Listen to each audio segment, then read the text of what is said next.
expliquer un petit peu en quoi consiste l'optimodalité, s'il vous plaît? L'optimodalité, c'est assez simple, tout est dans le nom. Optimodalité, opti comme optimisation de la chaîne de transport, d'un point de vue technique, économique et environnemental, et modalité dans le sens où on va choisir le mode qui correspond le mieux aux besoins.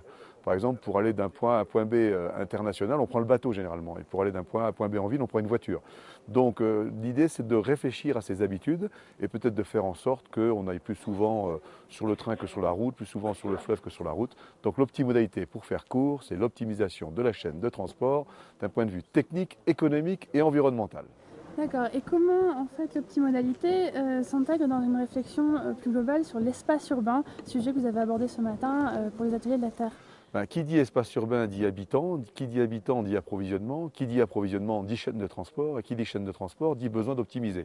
Donc l'optimodalité a sa pleine place dans l'aménagement urbain, ce que j'appelle la mobilité durable, mais il ne faut pas s'intéresser simplement aux moyens techniques ou aux moyens quasiment mathématiques d'optimisation de la chaîne de transport. Il faut peut-être aussi réfléchir au fait de moins bouger. Peut-être qu'en rapprochant l'habitat du lieu de travail, peut-être qu'en rapprochant les lieux de production des lieux de consommation, peut-être qu'en évitant que des camions soient vides au retour, peut-être qu'en utilisant des systèmes électriques et doux à la place de systèmes violents et consommateurs d'énergie, on doit arriver à des choses plus positives. Et avec donc la récente augmentation du prix du pétrole, est-ce que, bon, j'imagine que vous intégrez cela dans le cadre de réflexion, Oui. et est-ce que vous faites des études auprès du grand public pour savoir un petit peu s'ils sont prêts à changer le mode de Alors, transport? Comment vous envisagez en fait ce changement alors, à un niveau plus global? la montée du prix du pétrole, début d'année, en juin-juillet 2008, c'était formidable pour nous parce qu'elle justifiait d'un coup de passer à des modes moins consommateurs de pétrole et très rapidement, puisque là on tenait le nerf de la guerre, c'est-à-dire l'argent. Maintenant, le pétrole est à 40 $, donc nos espoirs s'envolent en fumée. Eh bien, pas du tout, dans la mesure où les gens ont pris des bons réflexes. On s'aperçoit que les gens, le réflexe pétrole est inscrit définitivement dans leur tête.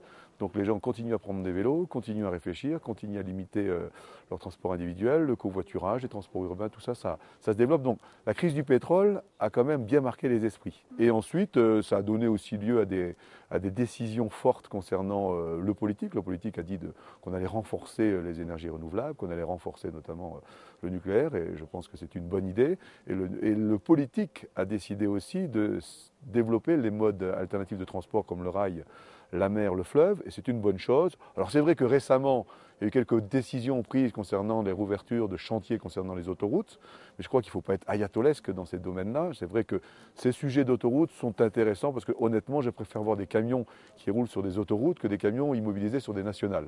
Donc je crois qu'il n'y a pas de... Il n'y a pas de critique à avoir dans un sens excessif par rapport à l'autre.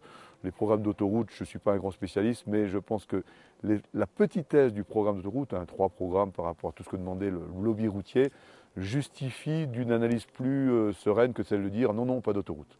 Je crois qu'une autoroute où des camions ne sont pas arrêtés est mieux qu'une nationale où les camions sont arrêtés. Voilà.